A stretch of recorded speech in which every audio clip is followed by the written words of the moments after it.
మీకు చూపిస్తున్న పల్లి వెలుగు బస్సు అయితే జంగారెడ్డిగూడెం నుంచి అశ్వారావుపేట మీదుగా అయితే కోయిదా వెళ్తుంది. ఫ్రెండ్స్, జంగారెడ్డిగూడెం నుంచి కోయిదాకి అయితే డైలీ అయితే బస్సులు అయితే అవైలబిలిటీగా ఉంటాయి.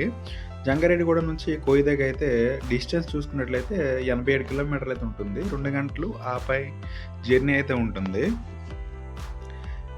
వయా చూసుకున్నట్లయితే లక్ష్మీపురం, జీలుగుమిల్లి, వేలేరుపాడు మీదుగా అయితే కోయిద అయితే ఈ బస్సు అయితే వెళ్తుంది. ఈ బస్సు టైమింగ్ చూసుకున్నట్లయితే జంగారెడ్డిగూడెం నుంచి ఉదయం 6 గంటలు 10:30కి, నెక్స్ట్ మధ్యాహ్నం 1:30కి, ఈ లాస్ట్ బస్సు అయితే సాయంత్రం 6:15కి అయితే ఉంటుంది. ఫ్రెండ్స్, మీరు జంగారెడ్డిగూడెం నుంచి కోయిదా వెళ్ళాలనుకుంటే మాత్రం ఈ బస్సు అయితే ఖచ్చితంగా చాలా ఇంపార్టెంట్ అయితే ఉంటుంది. ఎందుకంటే చాలా లిమిటెడ్గా ఉంటాయి సర్వీసులు అయితే.